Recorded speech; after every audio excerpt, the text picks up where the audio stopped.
For 3 straight years, you tried, over and over, to stop snacking mindlessly in front of the television every single night, and failed every single time in almost exactly the same way.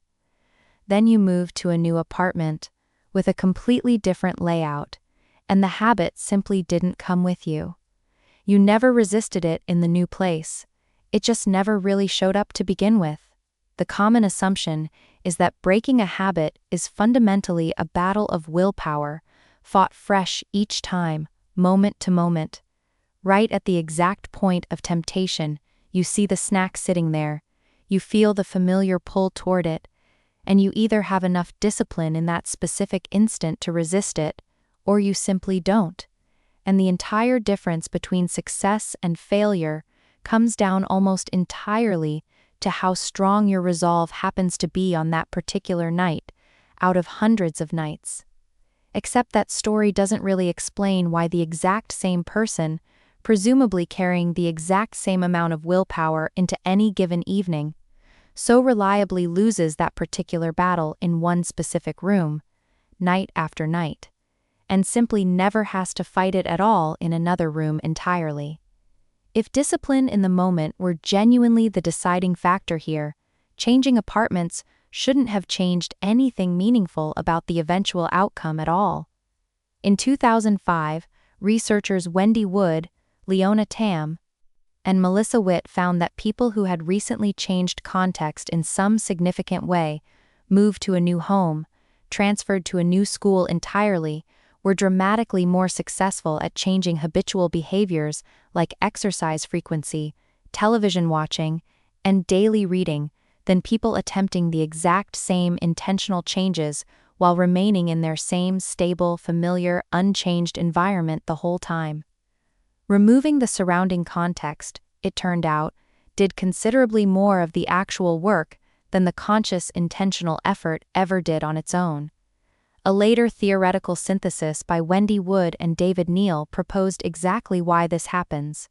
Habitual behavior is triggered directly by contextual cues in the environment around you, the specific couch, the specific time of night, the specific room and its specific layout, and runs largely independent of your conscious goals and intentions in that particular moment.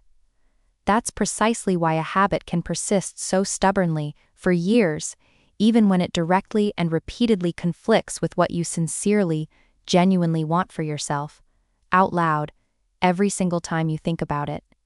Neuroscientist Anne Graybiel's extensive research on the basal ganglia shows the underlying biological reason a well-learned habit can run almost entirely on autopilot, without much conscious involvement at all.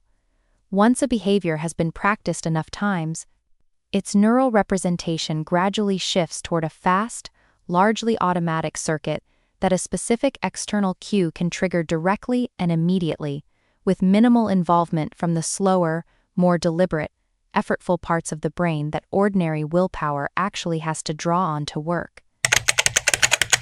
To be fair, and worth stating clearly, this doesn't apply equally to every single kind of habit out there. Some behaviors are driven substantially by internal emotional states instead: stress, boredom, loneliness, restlessness, rather than by any one single external cue you could point to and simply remove.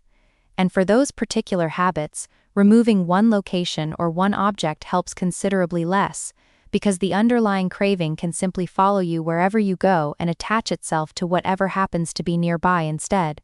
So for a genuinely cue-triggered habit, the discipline you've been trying to summon every single night was never really the deciding factor at all. The environment itself was doing most of the work, quietly, in the background, triggering the exact same behavior on a loop regardless of how much willpower you brought to any particular evening. You don't have to move apartments to use this. Identify the specific cue attached to a habit you're trying to change, the exact chair, the exact time, the exact object within reach, and deliberately change that one small piece of the environment instead of relying purely on resisting the pull once it's already firing. Move the snacks out of sight, change where you sit, break the specific link, and plan a small replacement routine to fill the gap. so willpower isn't fighting the same battle every single night. You didn't finally develop the discipline that year. You just finally changed the room the habit depended on.